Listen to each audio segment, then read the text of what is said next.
Bismillahirrahmanirrahim. Assalamualaikum warahmatullahi wabarakatuh. Kembali berjumpa di channel YouTube saya, Henry Majid. Pertama-tama saya menyapa kepada semua kalangan akademisi, kalangan praktisi, dan kalangan pemuda-pemudi dimanapun Anda belajar, dimanapun Anda berada. Pada channel kali ini saya akan menindaklanjuti tentang apa yang telah saya bahas sebelum-sebelumnya di channel saya, yakni tentang Pilkada Wakatobi siapa yang buat. Kalau kemarin menggunakan parameter tentang deklarasi yang telah dilaksanakan oleh masing-masing paslon, maka hari ini saya akan menggunakan parameter setelah masing-masing paslon ini mendaftarkan diri di Komisi Pemilihan Umum Kabupaten Wakatobi. Setelah paslon ini mendaftarkan diri di KPU. Sebelum masuk kepada inti pembahasan kita pada hari ini, saya akan membuka suatu aforisma yang telah disampaikan berkali-kali oleh Pak Prabowo, calon presiden yang hampir jadi di tahun kemarin. Yakni ada aforisma yang sering disampaikan oleh beliau, bahasanya satu kawan, satu musuh terlalu banyak dan 1000 kawan terlalu sedikit. Yang bisa saya ambil daripada aforisma yang disampaikan oleh Pak Prabowo itu bahwasannya politik itu bukan seberapa banyak kita menaruh suatu perhatian kepada lawan politik kita, atau seberapa banyak kita menaruh kepentingan terhadap 1000 kawan kita, tapi politik pada akhirnya sebagaimana yang telah menjadi barang yang tidak lagi asing bagi kita, itu adalah politik. Di politik itu adalah tidak ada kawan yang abadi. Artinya bahwasannya 1000 kawan hari ini bisa menjadi berubah dengan berjalannya waktu, dan satu musuh yang kita anggap sebelumnya itu adalah sebagai musuh bisa menjadi kawan baik kita. Karena kenapa? Karena di situ ada kepentingan yang melekat pada si yang bersangkutan itu. Jadi politik diramu sebagaimanapun dan dibentuk semacam apapun, yang akan dihasilkan itu adalah kepentingan apa yang akan kita jadikan sebagai tolak ukur, sehingga pada akhirnya kita memutuskan untuk bergabung dengan tim ini, tim itu, atau dengan pasangan ini, dengan pasangan itu. Jadi suatu aforisma tadi itu nanti akan mengantarkan kita pada gambaran Wakatobi yang setiap saat konstelasi berubah. Tidak saya kesampingkan konstelasi yang ada di daerah-daerah lain, tapi sepanjang pengetahuan saya yang saya alami, yang ada di Kabupaten Wakatobi, konstelasi sangat begitu dinamis, sangat begitu kencang.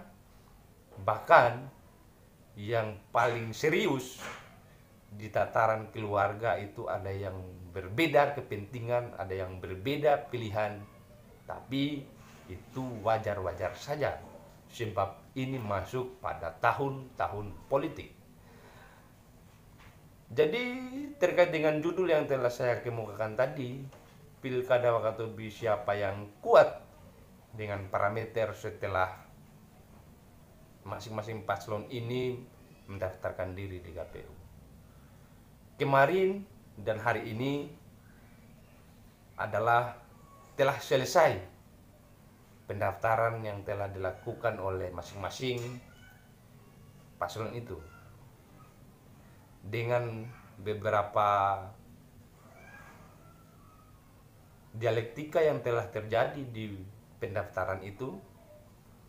Paslon petahana yang telah mendaftarkan diri kemarin diikuti dengan ribuan massa, dengan ribuan simpatisan, dengan harapan bahwasannya bagaimanapun caranya dan apapun alasannya, apa yang mereka jadikan atau apa yang mereka inginkan di calon yang mereka dukung itu harus menang. Sebaliknya sama dengan tim tim penantang yang telah mendaftarkan diri hari ini diikuti dengan ribuan masyarakat, ribuan simpatisan dengan harapan yang sama pula, yakni apapun alasannya yang mereka dukung harus menang. Jadi bisa dipetik, bisa dijadikan sebagai bahan diskusi tentang gontok-gontokan daripada simpatisan yang pengen yang mereka dukung itu harus menang, bahwasanya itu yang harus diberikan pemahaman bahwasanya di politik, di setiap pertarungan itu harus kita gentle, harus kita akui bahwa nanti pada akhirnya ada yang akan keluar sebagai pemenang, ada yang keluar sebagai orang yang kalah. Kalau tidak kita tanggapi ini secara dewasa, kita tidak tanggapi ini dengan bijak, maka jangan-jangan kita masuk pada fatalisme daripada politik.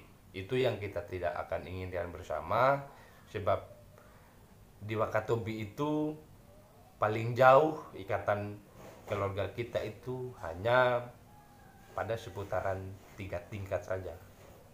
Artinya semua kita yang ada di Kabupaten Wakatobi itu keluarga, ada sangkut pautnya. Bahkan jangan sampai penantang dan petahana ini adalah masih ada keterikatan keluarga. Nah, itu yang harus kita runut, harus kita pikir matang-matang, harus kita pikir dalam-dalam, sehingga supaya ke depan kita bertatap muka dengan suatu kondisi yang sama, dengan keadaan yang berubah, tidak dengan keadaan politik. Kita akan malu bertatap muka, akan malu untuk bertegur sapa, sehingga kedewasaan di momentum kali ini itu yang harus dikedepankan. Lalu apa yang menjadi parameter tadi itu? Apakah bisa dijadikan sebagai sandaran kita untuk mengatakan bahwa yang penantang ini kuat atau yang petahana ini kuat? Tidak bisa kita jadikan sebagai kesimpulan, atau minimal kita jadikan itu sebagai hiposintesis dan satu semi konklusi yang harus kita ambil, bahwasannya tidak bisa kita elakkan di pasangan, di simpatisan petahana mengatakan kuat, di simpatisan penantang juga mengatakan mereka kuat. Lalu untuk meramu itu, untuk membawa itu pada suasana akademik yang menurut Rocky Gerung juga, makanya semua politik, semua apa-apa yang menyangkut politik itu memang harus selesai di dunia akademis.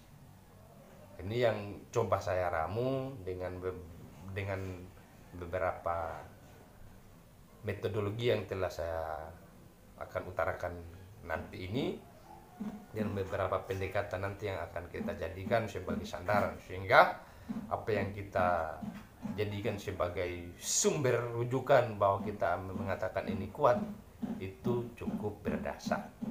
Saya mulai dari sebelum itu, nanti pada akhirnya saya akan memberikan kesimpulan siapa yang kuat, siapa yang akan, atau siapa yang lemah.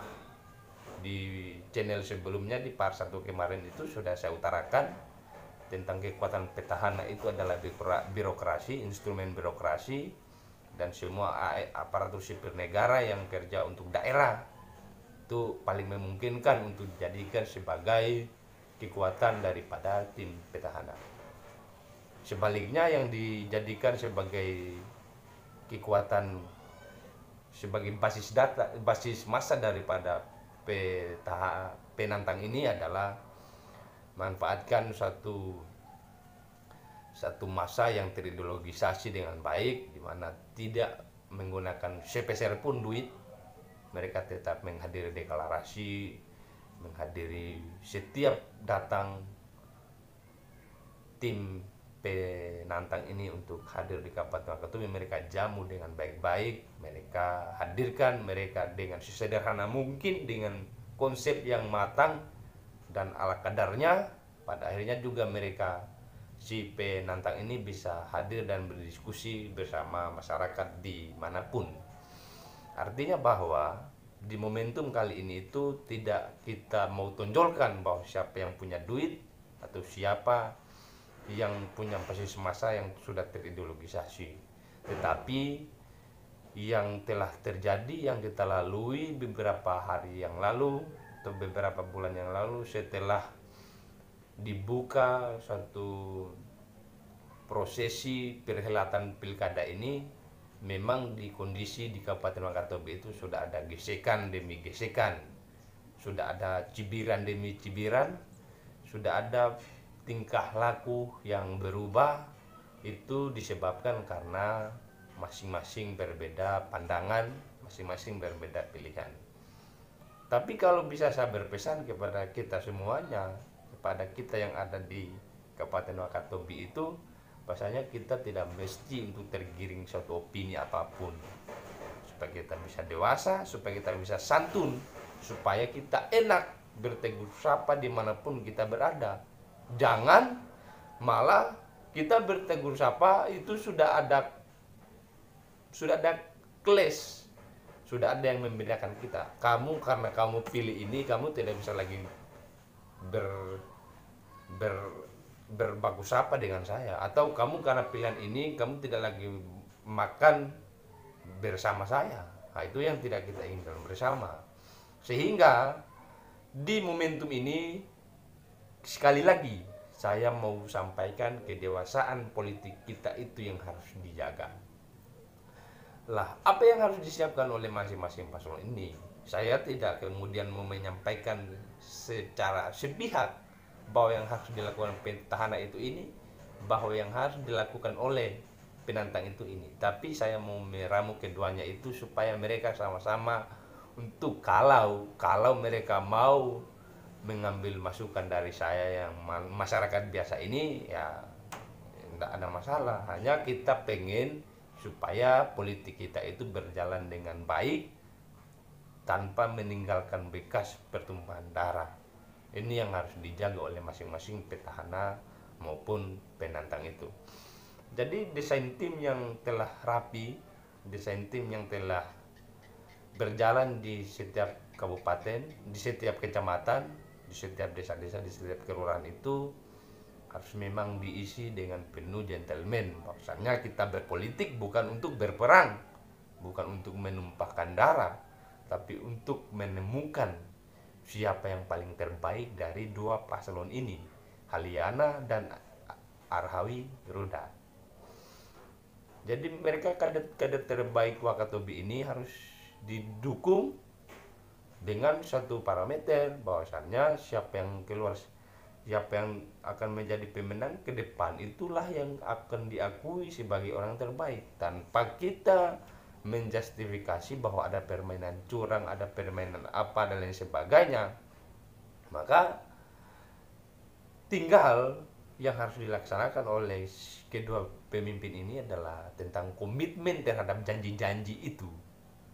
Tidak bisa, ini yang juga merupakan suatu kelemahan yang dimiliki oleh petahana, bahwasannya ada beberapa janji yang belum tertunaikan masuk kepada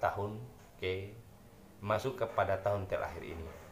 Ini yang dijadikan sandaran oleh tim penantang itu untuk memberikan satu citra yang buruk kepada petahana, bahwasannya ada janji yang belum tertunaikan.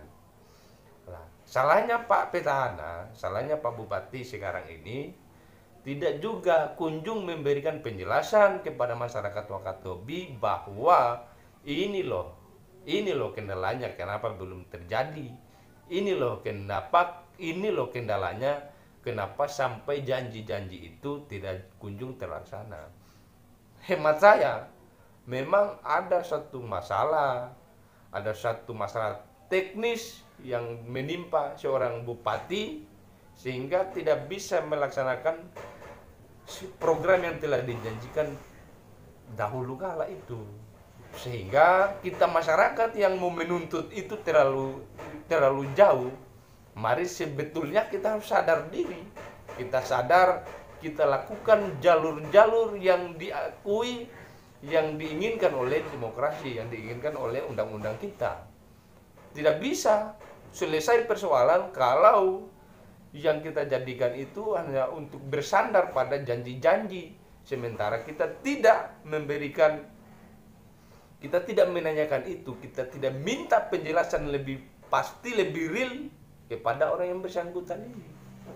Jadi kita masyarakat biasa ini yang mohon maaf kepada semua orang-orang yang telah, kepada simpatisan daripada penantang itu, ayo gentle untuk meminta kepada seorang petahana ini untuk minta penjelasan.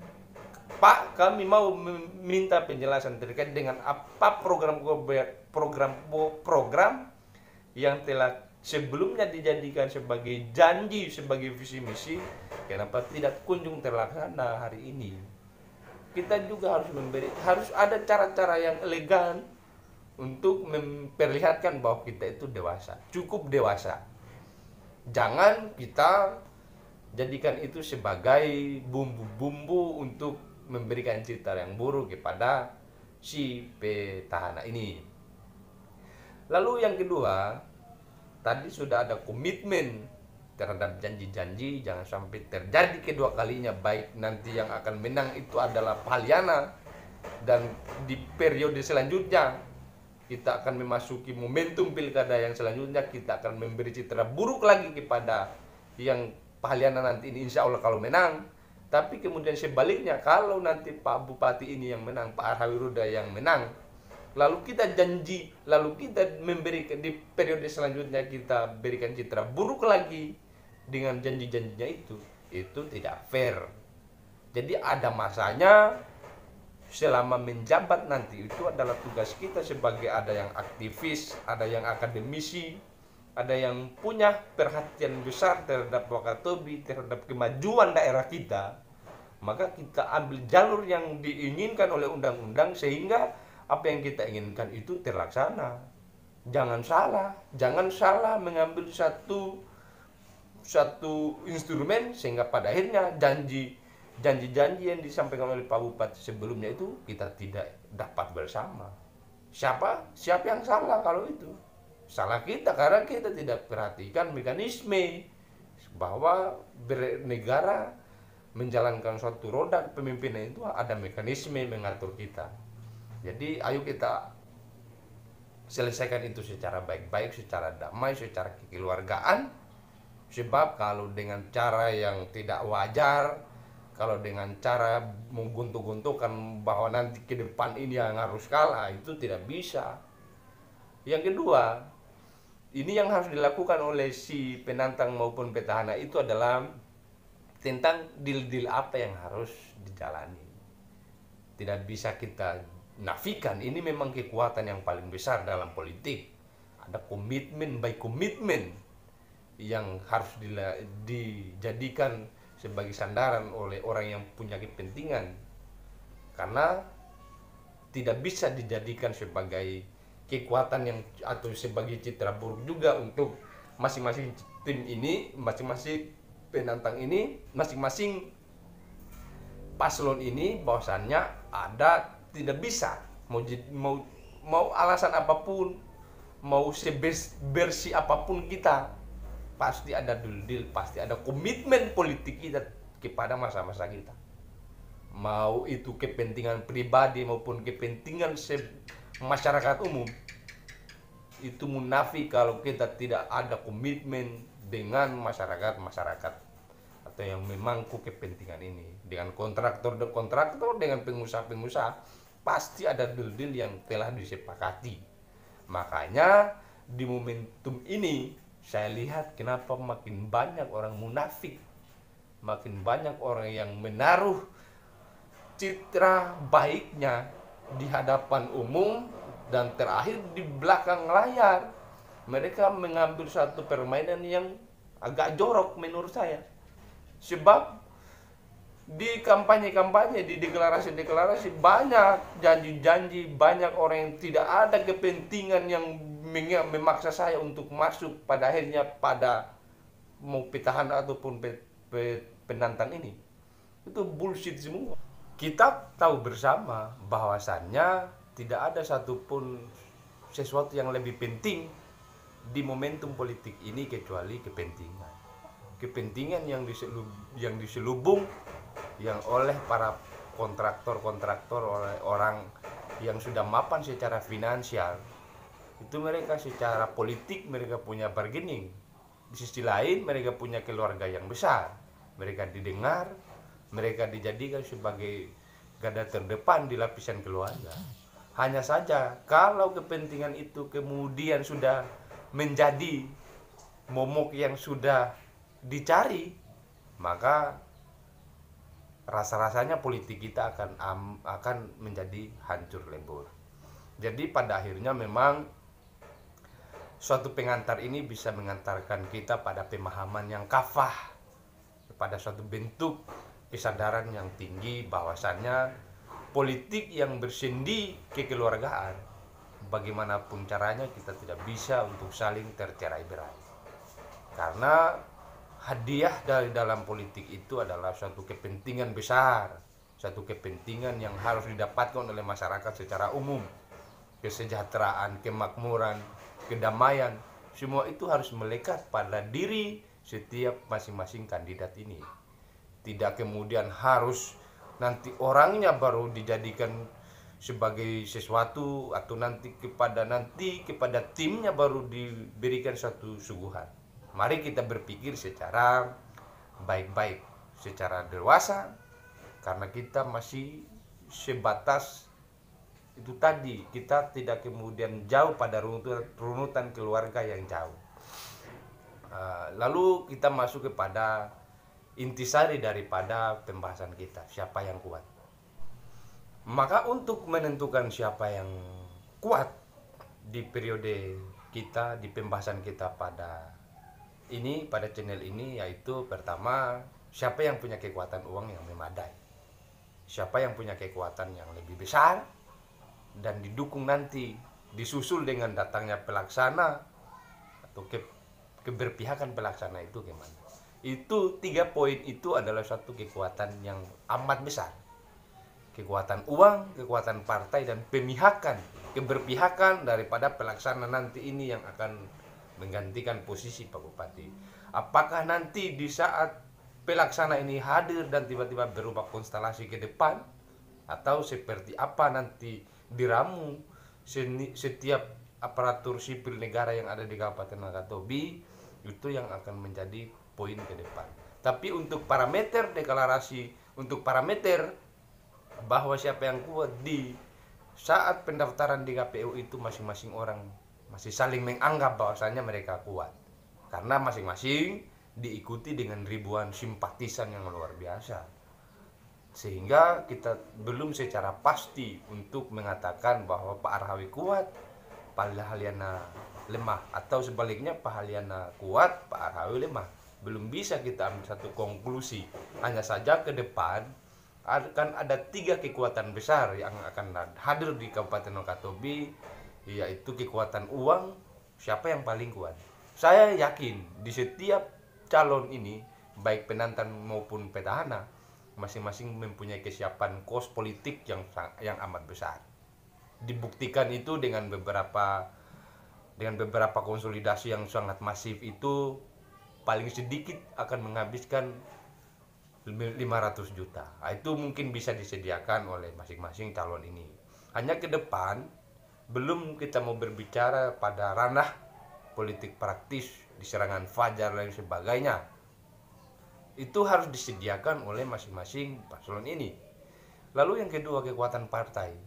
Tidak bisa lagi kita nafikan bahwasannya pada posisi sekarang, pada detik ini, yang meraup sebagian besar partai itu adalah dari petahana. Hampir semua partai diambil, disapu rata oleh sang petahana. Tapi yang dijadikan sebagai alasan kenapa sampai bertahan penantang hari ini itu karena dimiliki partai besar di Indonesia. Itu juga bisa dijadikan sebagai parameter, sehingga pada akhirnya nanti kunci daripada kemenangan dari kedua pasangan ini adalah di mana keberpihakan dari seorang pelaksana yang akan tidak lama lagi datang ke Wakatobi. Itu yang bisa saya sampaikan pada channel kali ini. Lebih dan kurangnya mohon dimaafkan. Billahi taufik wal hidayah. Assalamualaikum warahmatullahi wabarakatuh.